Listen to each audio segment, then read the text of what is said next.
انبوكسينج معكم لحلقة جديدة. اليوم بدي اياكم تتصوروا انكم حاملين بايديكم 100,000 شمعة. مش وحدة، مش اثنين، مش اربعة، يعني انا بركي فيي احمل 20-30. بدي اياكم عم تتصوروا حالكم حاملين بايدكم 100,000 شمعة، لانه اليوم بدي اعرض عليكم اقوى فلاش لايت بالعالم، الايمالنت MS-18 بقوة 100,000 شمعة. الايمالنت MS-18 قوة الشمس بين ايديكم. قبل ما نبلش بهالحلقة بدي اذكركم اول شي ميرسي لانكم عم تحضروا الحلقة. تاني شغلة، اذا بعد مش عاملين سبسكرايب، في وجه صغير هون بيكون طول الحلقة، فيكم تكبسوا عليه على اي وقت. اعملوا سبسكرايب بليز، اعملوا سبسكرايب. الحقونا على الانستغرام، الحقونا على فيسبوك وعلى تويتر، اعملوا شيرينج مع اصحابكم، وخليكم معنا لاخر الحلقة لانه مثل العادة صرتوا معودين حيكون في فقرة تقييم خليل وين حاعطيكم رأيي بالتصميم تبع هالفلاش لايت، بسهولة استعمالها، واكيد بسعرها. بقى بلا ما نتأخر، بلا ما ناخد اكتر وقت، خلينا نبلش ونفتح الايمالنت MS-18.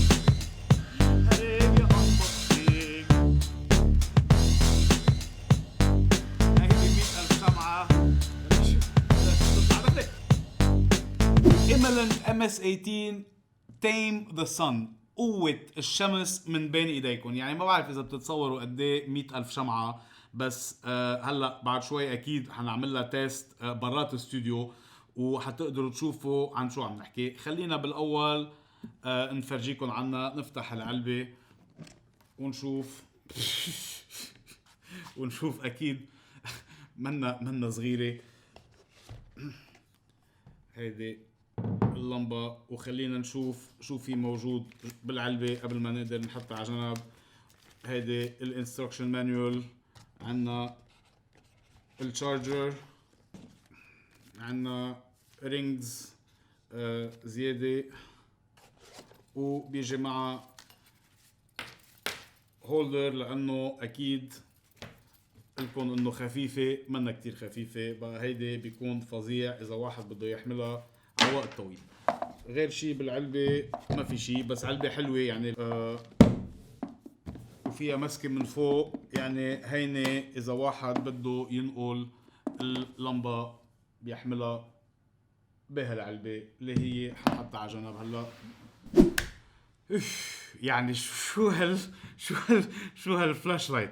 الكم انه خفيفة مش خفيفة، يعني واحد بدها عضل تيقدر يحملها. الكم انه صغيرة مش صغيرة، يعني خليني هيدي عراسة كبيرة كتير، بس حلوة كتير. يعني انا بحب كتير الفلاش لايتس، عندي كذا فلاش لايت. هيدي اكيد اقوى فلاش لايت بيكون عندي اياها بالكولكشن لانها اقوى فلاش لايت بالعالم. بقى منشوف انه اول شيء تكنيكال سبيسيفيكيشنز مثل ما قلنا 100,000 شمعة، ووتر بروف IPX5، يعني ما فيكم تتسبحوا فيها، بس بتحمل شتة قوية عليها، اما بتحمل ووتر جيتس من كل الميلات. MS-18 مصممة من 18 ليد لايتس اللي هن الكري XPH70 ليدز، اللي هن اليوم اقوى ليدز على السوق بالعالم، وفي 18 وحده منهم. يعني مشان هيك الاسم MS-18. حنخلي بركي بشير يعمل زوم عليهم. اللمبة عندها من الميلتين هون ومن هون مثل فانز، لانه اكيد هاللمبة بتحمى. بقى لازم عنا فانز. هلا بنشوف كيف بيمشوا دغري، ببردوها بيسحبوا هوا من برا وبيرجعوا بيكبوه من هون. هلا بنفرجيكم كيف بيمشوا. وبكعبة فينا نشوف هون بكعبة فينا نفك هيدي، وهون بنكبس تنشرجها وبنرجع من سكرها مع هيدي الغطاء اللي حديد وحلو كتير وبيحميها من المي. شغلة كمان حلوة فينا نشوفها انه عندها هون LCD سكرين مثل LED سكرين صغير، بيفرجينا الديفرنت مودز وبيفرجينا كذا معلومة. وهيدي one touch one button to do everything. الام اس 18 عندها 8 different levels of operation.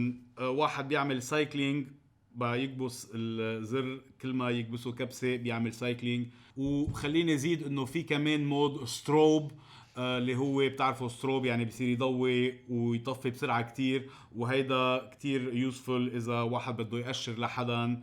يعني فينا نقول انه هيدا تاسع مود اوف اوبريشن. شغله كمان كتير ملفتة بهاللمبه، لانه اكيد هيدي اللمبه فيها تعتبر انها خطره، لانه وقتها اول شيء الضوء تبعها بقوته يعني بال30 الف شمعه وطلوع في يعمي ناس، بقى خطره كتير.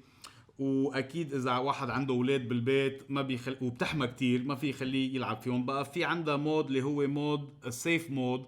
هلا اذا بنكبسها بنشوف انه في مثل قفل، حفرجي لبشير.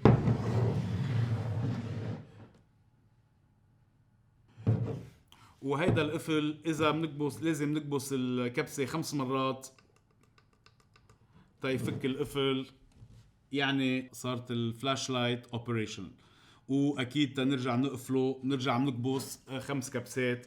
هلا حنجرب نضويها بشكل خفيف جوات استوديو. هون مضويها ب 700 شمعة. بقى ما بدي احرق الكاميرايات، بس 700 شمعة يعني مثل ما شايفين هلا بتشوفوا برا وقت بنجربها انه ضوء لحاله يعني كتير قوي. اذا برجع بكتبها بكبسها كبسة بتطفي، برجع بكبسها كبسة بتزيد على 2000 شمعة. 5000 شمعة حنرجع نزيدها على 10000، 22000 شمعة، 30000 شمعة. على 30000 شمعة هون بتشوفوا انه فيكم تسمعوا انه صار المهوية عم تمشي. واذا تنقطع دغري على التيربو مود هيدي 100000 شمعة. لا حرقنا استوديو. نرجع خلينا نرجع نخفف نخلي هيدا التيست لبرا. وشغله بعد بدي اقول لكم اياها. هلا ضويناها يعني في لكم انه هيدي سخنه، بس ترجع بتبرد بسرعه. بقى في كذا اوبشنز كمان كتير مهمين، اللي هي اذا بنكبس الزر 4 مرات دغري حيشغل الفانز بلا ما يضويها. هيدي اذا استعملناها لوقت سريع وبدنا نرجع نضبها، اما بدنا نرجع نبردها، هيدا الفانز هلا عم بيشتغل دغري عم بيبردها لحاله. بنرجع بنكبس كبسه ترجع بينطفوا. وشغله تانية كمان يعني شغله ذكيه عاملينها، اذا بنكبس ثانيتين هون عنا مثل ضوء. حخلي بشير يعمل زومينج عليه. عندنا مثل ضوء هون وين بيضوي للاستعمال الليلي. اما اذا بنرجع بنكبسها ثانيتين بترجع بتطفي لحالها. بس على كل حال اذا نسيناها في عندها اوتو شوت اوف. بقى حتى فكروا بكل شيء يعني عند ايميلنت، عن جد فكروا بكل شيء. عندنا اوبشن كمان اذا بنكبس هيدا الزر 3 مرات بيعطينا الفولتج. هلا حنروح ناخد كم مشهد برا، لانه عن جد تشوفوا قوه هاللمبه. بس خليني اجرب الستروب جوات الاستوديو. معلش الشباب حيزعلوا مني، بس انه خلينا نجرب الستروب. اريبيا انبوكسينج، اريبيا انبوكسينج. الشباب هون بالاستوديو بعتقد حيقتلوني.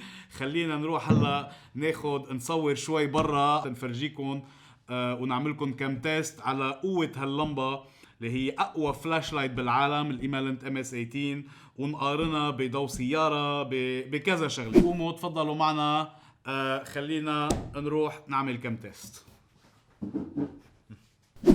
اهلا عن جديد باريبيا انبوكسينج. طلعت شوي هلا على السطيحه عندي تجرب الايميلنت ام اس 18 اول تجربه. فيكم تشوفوا انه استعملت القشاط اللي موجود بالعلبه، لانه مزبوط اذا واحد بده يضل حاملها على وقت طويل يعني هيدا. بس مع هيدا القشاط فظيع، واحد ما بيحس شيء. هلا حجرب ضوي تحت البنايه شوي قبل ما نرجع نعمل غير تستات.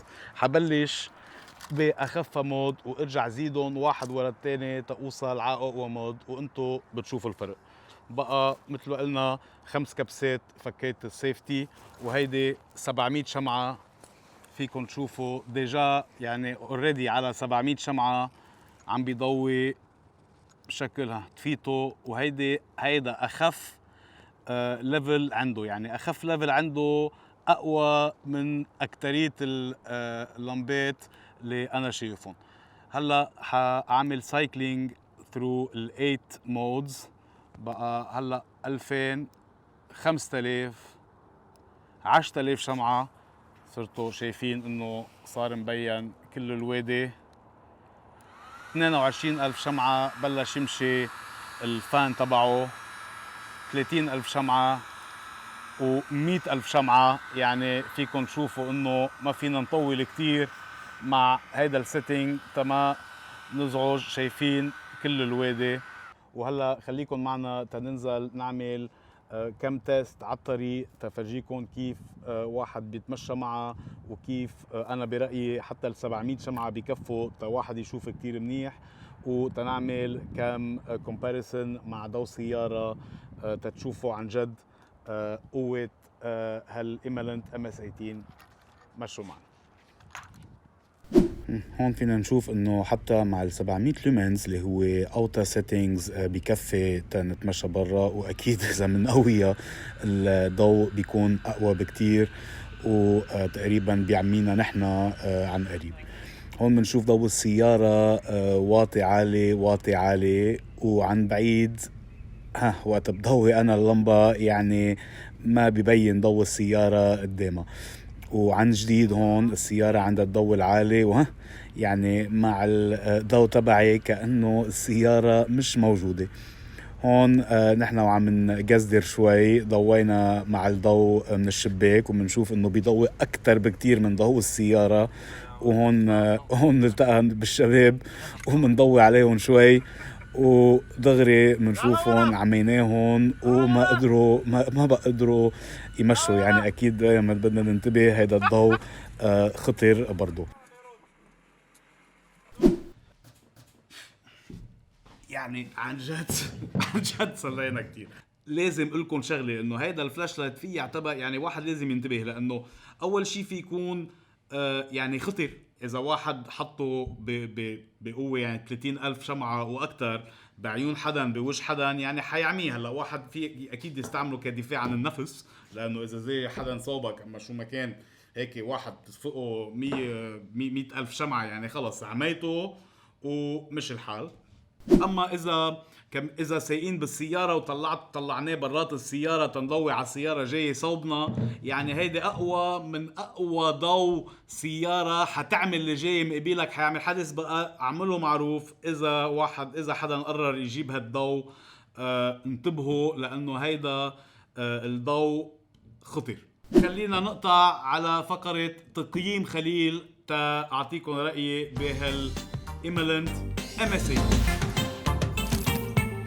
اول شغله بالتصميم. التصميم يعني كبيره، مش حقلكم صغيره، بس هيدي بس كتصميم. الماتيريالز اللي مستعملين فيها، الطريقه اللي مصممه فيها الفانز، يعني كتصميم انا بعطيها 8/10، لانه عن جد مفكره بطريقه يعني ما في شيء تركينه. يعني حتى الديتيل تبع سدة شارجر حلوه كتير. بقى عن جد كتصميم 8/10. كهونة استعمال كمان بعطيها 8/10، لأنه زر واحد ومفكرين حتى بالسكيورتي، يعني انه حتى انه تيكون فيها قفل اذا ولد اما شي حدا ما بيعرف قوتها بيجي ما يكبس بالغلط وتطلع له 100,000 شمعة تعميه.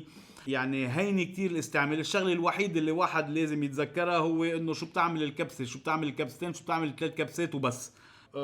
تشارجينج ما في سيمبل اكتر من هيك. فك حتى الشارجر بيضوي احمر، شي ما يصير اخضر يعني شرجت.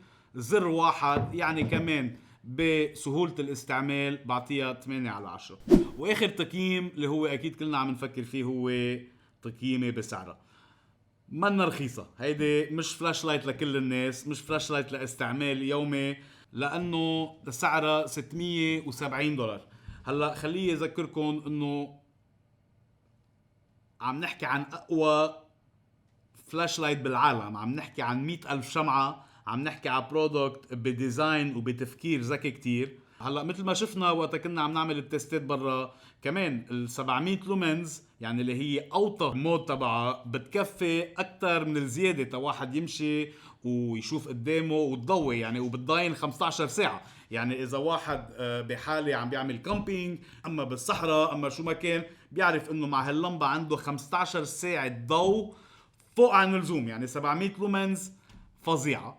بالملخص تبع التقييم خليل للإيميلنت MS-18، بالتصميم أنا بعطيها 8/10، بالسهولة الاستعمال كمان 8/10، وبالسعر حاعطيها 5/10.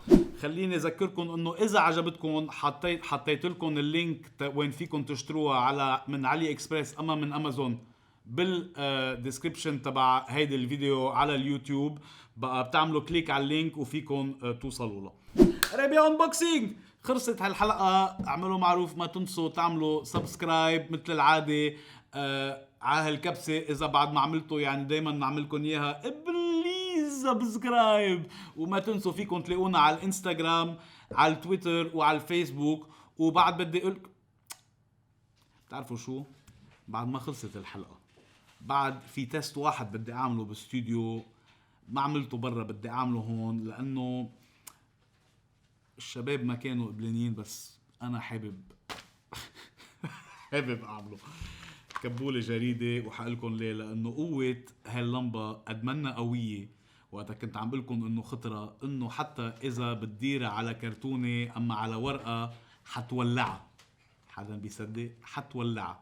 وحاعملكم التيست هلا. على كل حال اذا احترق استوديو ونجبرنا نرجع نعمله، خليني اشكركم لانه حضرتونا. شوفونا بحلقة الجاي. اذا حابين انتو كمان تعطوني النقط تبعكم كيف لقيتوا هيدي اللمبة حطوهم بالكومنتس. واذا عندكم افكار على برودكتس جداد حابين تشوفون هون كمان حطوا لي اياهم بالكومنتس.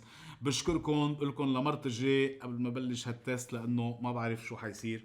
بس خلينا نشوف هيدي الجريدة. يعني خلينا نقول انه نحنا برا بدي ضوي النار، عم بعمل كامبينج انا بالصحراء اما عايز ولع شيء. خلينا نشوف اذا قوة هاللمبة عن جد حتولع.